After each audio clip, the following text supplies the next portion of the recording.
അവളുടെ പ്രിയപ്പെട്ട ഭർത്താവിനെ അനുസരിക്കൽ അവൾക്ക് അനിവാര്യമാണ്. എന്ന് പറഞ്ഞാൽ അല്ലാഹുവിന്റെ ദീനിൽ ശറഇന്റെ കാര്യങ്ങളിൽ ഭർത്താവ് കള്ളു കുടിക്കാൻ പറഞ്ഞു, കുടിക്കണ്ട. വ്യഭിചരിക്കാൻ വേണ്ടി പറഞ്ഞു, വ്യഭിചരിക്കണ്ട. ഭർത്താവ് പലിശ ഇടപാട് നടത്താൻ വേണ്ടി പറഞ്ഞു, കേൾക്കണ്ട. അതൊന്നും വേണ്ട. പക്ഷേ ശറഇന്റെ വിഷയത്തിൽ, ദീനു പറയുന്ന കാര്യത്തിൽ ഭർത്താവ് എന്തെല്ലാം പറയുന്നുവോ, ഭർത്താവ് എന്തെല്ലാം നിർദ്ദേശങ്ങൾ നൽകുന്നുവോ അതെല്ലാം അനുസരിക്കൽ ഭാര്യയ്ക്ക് അനിവാര്യമാണ്. ഒരു ഭാര്യയെ സംബന്ധിച്ചിടത്തോളം അനിവാര്യമാണ്. നാളെ വ്യാഴാഴ്ച ദിവസമാണ്, തിങ്കളാഴ്ച ദിവസമാണ്. നാളെ നോമ്പെടുക്കൽ സുന്നത്താണ്. മെഹറാജിന്റെ നോമ്പ് നാളെ ഉണ്ട്. വീട്ടിൽ ഭർത്താവുണ്ട്. ഭാര്യ പറഞ്ഞു, നാളെ എനിക്ക് നോമ്പെടുക്കേണ്ട ദിവസമാ, നാളെ എനിക്ക് നോമ്പെടുക്കേണ്ട ദിവസമാ. ഭർത്താവ് പറഞ്ഞു, വേണ്ട, ഇയാള് നാളെ നോമ്പെടുക്കണ്ട, നാളെ ഇയാള് നോമ്പെടുക്കണ്ട എന്ന് പറഞ്ഞു. ഭർത്താവിനെ അനുസരിച്ചിട്ടാ ഭാര്യ നാളെ അല്ലാഹുവിന്റെ റസൂല് സുന്നത്താക്കിയ തിങ്കളാഴ്ചത്തെ നോമ്പിനെ അവൾ ഉപേക്ഷിച്ചാൽ, നാളെ വ്യാഴാഴ്ചത്തെ നോമ്പിനെ ഭർത്താവിനെ അനുസരിച്ചുകൊണ്ടവൾ ഒഴിവാക്കിയാൽ, മെഹറാജിന്റെ സുന്നത്ത് നോമ്പിനെ ഭർത്താവിന് വഴിപ്പെട്ടിട്ടവൾ ഒഴിവാക്കിയാൽ അവൾക്ക് നോമ്പെടുത്ത പ്രതിഫലവും ഭർത്താവിനെ അനുസരിച്ച പ്രതിഫലവും ഉണ്ടെന്ന് പഠിപ്പിച്ചു മുഹമ്മദ് മുസ്തഫ സല്ലല്ലാഹു അലൈഹി വസല്ലം. അവിടുന്ന് പഠിപ്പിക്കുകയാണ്, വലാ യജൂസു ലിംറഅത്തിൻ അൻ തസൂമ വസൗജുഹാ ഷാഹിദുൻ ഇല്ലാ ബിഇദ്നി. ഭർത്താവ് നാട്ടിലുണ്ട്, ഭർത്താവിന്റെ പെർമിഷൻ ഇല്ലാതെ ഭാര്യയ്ക്ക് നോമ്പെടുക്കാൻ വേണ്ടി പാടില്ല. റമദാന്റെ നോമ്പിന്റെ കാര്യമല്ല, സുന്നത്തായ നോക്ക്. ദീന് ഭർത്താവിന് നൽകിയ പ്രാധാന്യം നോക്കി സഹോദരങ്ങളെ. അല്ലാഹുവിന്റെ റസൂലിന്റെ കാലഘട്ടത്തിൽ ഒരു പെങ്ങളുണ്ടായിരുന്നു. ഭർത്താവ് പറഞ്ഞു, മോളെ ഞാനേ സുദീർഘമായൊരു യാത്രയ്ക്ക് പോകുക, ഞാൻ വരാതെ ഇയാള് വീട്ടിൽ നിന്നിറങ്ങാൻ പാടില്ല. ഞാൻ വരാതെ ഇയാള് വീട്ടിന്റെ കാമ്പൗണ്ട് വിട്ട് പുറത്ത് പോകാൻ പാടില്ല എന്നൊരു സഹോദരിയോട് തന്റെ പ്രിയപ്പെട്ട ഭർത്താവ് ഓർമ്മപ്പെടുത്തിയിട്ടങ്ങ് യാത്രയായി. സഹോദരന്മാരെ, എന്ത് സംഭവിച്ചു? പ്രിയപ്പെട്ട സഹോദരിയുടെ വാപ്പാക്ക് രോഗം പിടിപെട്ടു. ആ പെങ്ങള് ചോദിച്ചു, ഞാൻ പൊയ്ക്കോട്ടെ വീട്ടിൽ എന്റെ വാപ്പാനെ കാണാൻ? വാപ്പ ആളെ പറഞ്ഞു വിട്ടു, മോളെ രോഗിയായി കിടക്കുവാൻ ഞാൻ നിന്നെ കാണണമെന്ന് എനിക്ക് അതിയായ ആഗ്രഹമുണ്ട്, ഒന്ന് വരാവോ, ഒന്ന് വരാവോ? അപ്പൊ പറഞ്ഞു, ഭർത്താവ് പറഞ്ഞത് പെർമിഷൻ ഇല്ലാതെ പോണ്ടെന്നാണ്. രോഗിയായി കിടക്കുന്ന പിതാവിന്റെ ചാരത്ത് ഞാനൊന്ന് ചെന്നോട്ടെ? ഭർത്താവ് പറഞ്ഞത് കാമ്പൗണ്ട് വിട്ട് പോകാൻ പാടില്ല എന്നാണ്. ഭർത്താവ് പറഞ്ഞത് കാമ്പൗണ്ട് വിട്ട് പോകാൻ പാടില്ല എന്നാണ്. എന്റെ പ്രിയപ്പെട്ട പിതാവാണെങ്കിലോ കലശായി രോഗം മൂർച്ഛിച്ച് കിടക്കുകയാണ്, ദൂതനെ അയച്ചിരിക്കുകയാണ്.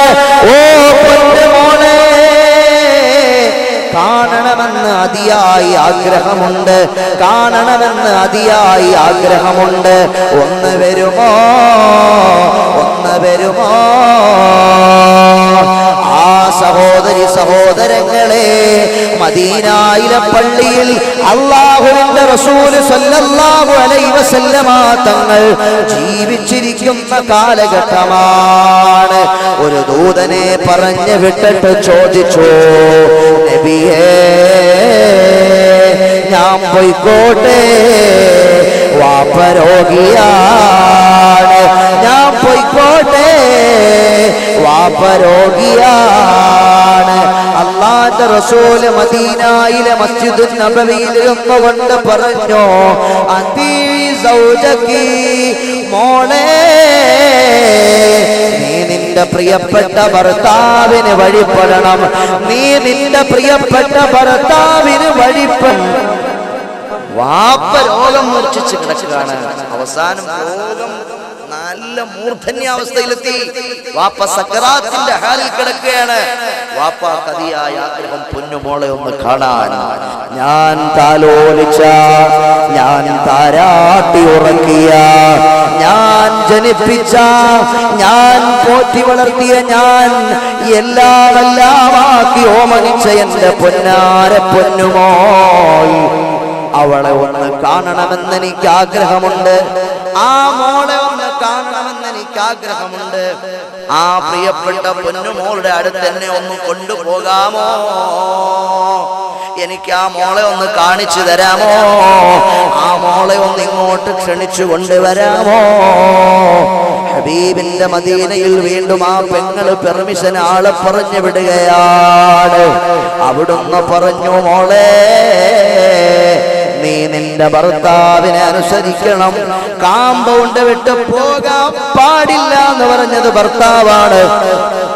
നിന്റെ വാപ്പാ രോഗശൈലിയിൽ കിടക്കുന്നത് ശരിയാണ്, പക്ഷേ നിന്റെ ഭർത്താവിനെയാണിപ്പോൾ നീ അനുസരിക്കേണ്ടത്.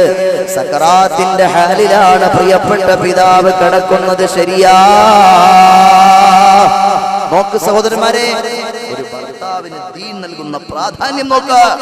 വാപ്പാ രോഗിയായി കിടക്കുമ്പോ ഭർത്താവ് പറഞ്ഞ വാക്ക്, ആ വാക്കിന്റെ ഊക്കുകൊണ്ട് എത്രമാത്രം ഊക്കുള്ളതാണ് ആ വാക്കിന്. ഭർത്താവ് പറഞ്ഞ ആ വാക്കിന് അത്രമാത്രം വില ഈ ദീന് കൽപ്പിക്കുന്നുണ്ടെന്ന് നോക്ക്. നമ്മുടെ ദീൻ, അല്ലാഹുവിന്റെ ദീൻ എത്രമാത്രം വില കൽപ്പിക്കുന്നുണ്ട്. അവസാനം എന്തു സംഭവിച്ചു? ആ പിതാവ് അങ്ങ് മരിച്ചുപോയി. ആ മരിച്ചുപോയ സമയത്തും ആള് വന്നിട്ട് പറഞ്ഞു, പെങ്ങളെ, നിങ്ങളുടെ പ്രിയപ്പെട്ട വാപ്പയങ്ങ് മരിച്ചുപോയി. ആ വാപ്പാന്റെ ജനാസയൊന്ന് കാണാനെങ്കിലും നിങ്ങൾ വരുമോ? അപ്പോഴും പെങ്ങള് മദീനയിൽ ആളെ പറഞ്ഞു വിട്ടിട്ട് ചോദിച്ചു, നബിയേ, എനിക്കെന്റെ പ്രിയപ്പെട്ട പിതാവിന്റെ ജനാസ കാണാൻ. അപ്പോൾ പറയുകയാണ്, മോളെ, അത്തീഴി സൗജക്കി, നീ നിന്റെ ഭർത്താവിന് വഴിപ്പെടേണ്ടതുണ്ട്. നീ നിന്റെ ഭർത്താവിന് വഴിപ്പെടേണ്ടതുണ്ട് എന്ന് ഹബീബായ മുഹമ്മദ് മുസ്തഫ സല്ലല്ലാഹു അലൈഹി വസല്ലമ തങ്ങൾ നിർദ്ദേശിക്കുകയാണ്.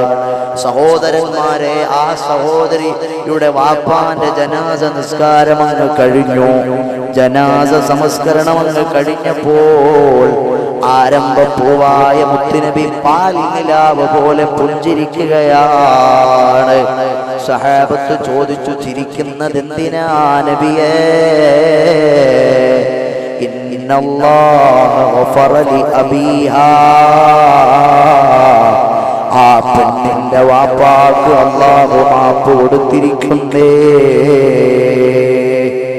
ആ പെണ്ണിന്റെ വാപ്പാക്ക് അല്ലാഹു മാപ്പ് കൊടുത്തിരിക്കുന്നേ. ഭർത്താവ് പറഞ്ഞു, പോകണ്ടെന്ന്. വാപ്പ രോഗിയായിട്ട് പോയില്ല, സക്കറാത്തിന്റെ ഹാലിലായിട്ട് പോയില്ല, മരിച്ചപ്പോൾ ജനാസയൊന്ന് കാണാൻ പോയില്ല. എന്തടിസ്ഥാനത്തിലാണ് വാപ്പാന്റെ ജനാസ കാണാൻ പോകാത്തത്? ഭർത്താവിനെ അനുസരിക്കുന്നതിന്റെ അടിസ്ഥാനത്തിലാണ്. ആ കാരണം കൊണ്ടുതന്നെ, മകളുടെ ആ പ്രവർത്തനത്തിന്റെ കാരണം കൊണ്ടുതന്നെ ആ പ്രിയപ്പെട്ട വാപ്പാക്ക് അല്ലാഹു മാപ്പ് നൽകിയേ. അതുകൊണ്ടാണ് ഞാൻ ആ പ്രിയപ്പെട്ട സഹോദരിയുടെ വാപ്പാന്റെ ജനാസ സംസ്കരണം കഴിഞ്ഞിട്ട് ഞാൻ പുഞ്ചിരിച്ചതെന്ന് പറഞ്ഞു മുഹമ്മദ് മുസ്തഫ സല്ലല്ലാഹു അലൈഹി വസല്ലം. എത്ര വലിയ ഗൗരവമുള്ള വിഷയം. ആ വാപ്പാക്ക് അല്ലാഹു തആല മാപ്പ് കൊടുത്തു കളഞ്ഞു. ആ പെങ്ങൾ അങ്ങനെ ചെയ്തു, ഭർത്താവിനെ അനുസരിച്ചു. ഭർത്താവിനെ അനുസരിച്ച കാരണം കൊണ്ട് ആ പെങ്ങളുടെ വാപ്പാക്ക് അല്ലാഹു മാപ്പ് നൽകി കഴിഞ്ഞു. ഒരു നല്ല സ്നേഹമുള്ള ഭാര്യ എങ്ങനെയാകണം? ഓരോ സഹോദരന്റെയും മനസ്സിന്റെ അകത്തളത്തിലുണ്ട് നല്ല അനുസരണ. ഒരു പെണ്ണിനും ദേഷ്യമില്ല ഭർത്താവിനോട്, ഒരു പെണ്ണിനും വൈരാഗ്യമില്ല ഭർത്താവിനോട്. ഏറ്റവും നല്ല ഭാര്യ നല്ലൊരു പുരുഷനോടൊപ്പം സന്തോഷദായകമായി വളരെ മാന്യയായി നല്ലവനായ ഭർത്താവിന്റെ കൂടെ മനോഹരമായ ഒരു ജീവിതം നയിക്കാൻ ആഗ്രഹിക്കുന്നവളാണ്. ഭർത്താവിനെ ദേഷ്യം പിടിപ്പിക്കാൻ ഒരു ഭാര്യയും ആഗ്രഹിക്കുന്നില്ല. എന്നാൽ ആണുങ്ങൾ ആഗ്രഹിക്കുന്ന ഭാര്യ, ആണുങ്ങൾ ആഗ്രഹിക്കുന്ന പ്രിയപ്പെട്ട ഭാര്യ ഭർത്താവിനോട് സ്നേഹമസൃണമായി മാത്രം പെരുമാറുന്ന ഭാര്യയാണ്. വാതിലിൽ മുട്ടുമ്പോൾ പൂമുല്ലവദനമായി പുഞ്ചിരി തൂകുന്നു ഭാര്യ. വേദനയാകുമ്പോൾ ചാരേയണഞ്ഞെത്തി ആശ്വാസമേകുന്നു ഭാര്യ. ആശ്വാസമേകുന്നു ഭാര്യ. വേദനയാകുമ്പോൾ ചാരേയണഞ്ഞെത്തി ആശ്വാസമേകുന്നു ഭാര്യ. ആശ്വാസമേകുന്നു ഭാര്യ.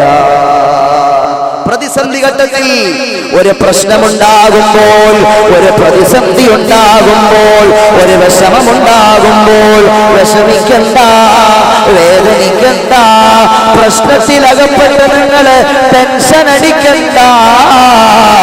അല്ലാഹു നമ്മുടെ പ്രശ്നത്തിന് പരിഹാരം തന്നേക്കാം, പടച്ചവൻ നമ്മുടെ വേദനകൾ മാറ്റി തന്നേക്കാം എന്ന് പറഞ്ഞ് നമ്മെ ആശ്വസിപ്പിക്കുന്നവളാണ് നല്ല ഭാര്യ. നമ്മെ അനുസരിക്കുന്നവളാണ് നല്ല ഭാര്യ.